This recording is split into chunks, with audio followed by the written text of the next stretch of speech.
Biodiversity.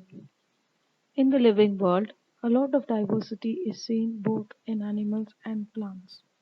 The term biodiversity refers to the totality of species, populations, communities, and ecosystems, both wild and domestic. It may also be defined as the variety of variability among living organisms and the habitats in which they live. Habitat. Living or dwelling place of an organism is known as habitat. Few examples of habitat are mountains, grasslands, polar regions, wetlands, rainforest, desert, urban and marine. Unicellular and multicellular organisms. Living things are made of small units called as cells. The cells are the smallest structural and functional unit of any living organism. Some organisms are made up of single cell and they are called as unicellular organisms, whereas the organisms that are made of many cells are called multicellular organisms. Amoeba, paramecium, and euglena are unicellular, while fish, frog, lizard, and bird are multicellular. The flowchart of unicellular and multicellular organism is given below. Unicellular organisms. They are usually small, microscopic, and that cannot be seen using a naked eye. They are aquatic, simplest, and most primitive of all animals. They perform all their physiological activities by the special structures present inside the body called organelles. Amoeba does all the activities like digestion, locomotion, respiration, and reproduction using a single cell. It swallows food from the water and the food is digested in the food vacuole. The respiration is by simple diffusion through the body surface. They have finger-like structures called pseudopodia, false foot, which help in the movement or locomotion. This is a picture of amoeba. Now these finger-like projections are called as pseudopodia, which helps in the locomotion. Euglena is a unicellular animal which moves with a flagellum. Multicellular organisms. Majority of organisms we see around us, including animals, are multicellular. In such organisms, different functions are carried out by different groups of cells or organs in their body.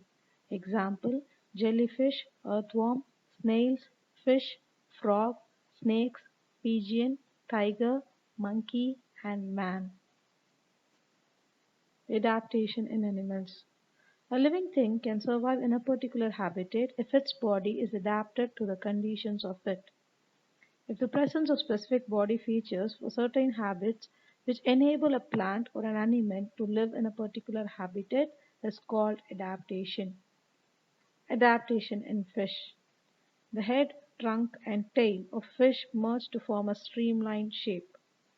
The streamlined body shape helps the fish to move through the water easily. The fish has special organs called gills, which is a respiratory organ, helps to absorb oxygen dissolved in water for breathing. It is adapted to breathe in water. Most of the fishes have slippery scales all over the body, which protect the body. The fish has fins for swimming.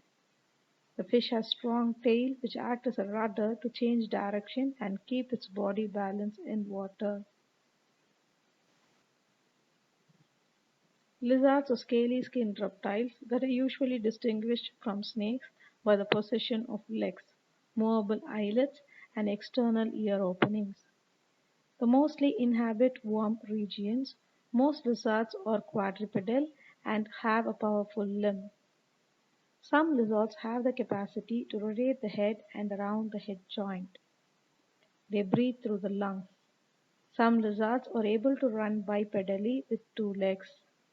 In this, the tail is held out backward and upward and act as a counterweight. Most lizards eat a variety of insects like mosquitoes and cockroaches with sharp tricuspid teeth adapted for grabbing and holding.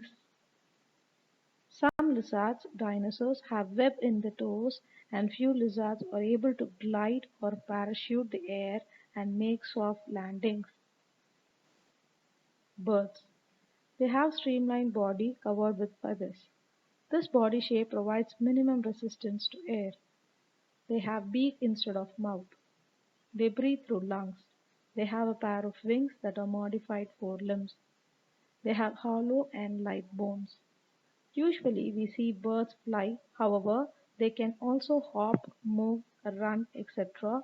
on the ground, and they perch well on the branches of trees with the help of a pair of clawed feet. The tail of the bird helps it to control the direction of the movements. They have strong chest muscles which help them to withstand the pressure of air while flapping their wings during flight.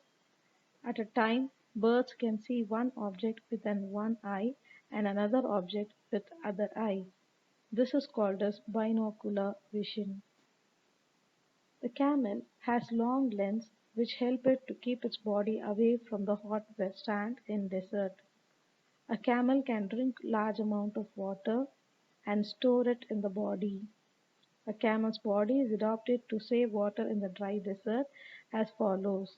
A camel passes small amount of urine. Its dung is dry, and it does not sweat. Since a camel loses very little water from its body, it can live for many days without drinking water. A camel's hump has fat stored in it. In case of emergency, a camel can break down stored fat for nourishment.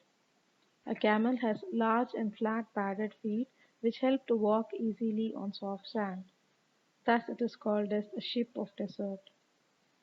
Camel has long eyelashes and hairs to protect its eye and ears from the blowing dust. It can keep its nostrils closed to avoid dust. Here are a few adaptations of some other animals. Mountain goat. The fur helps to withstand the winter in the Antarctic regions. Pigeons. They have thick skin and fur all over the body to prevent themselves from the cold weather. Polar bears. Adaptations of lions and tigers. They have sharp nails, sharp tooth for hunting, which helps in hunting.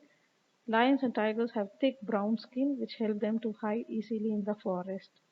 They have sensitive hearing and sharp eyesight, which help to protect them from predators to catch their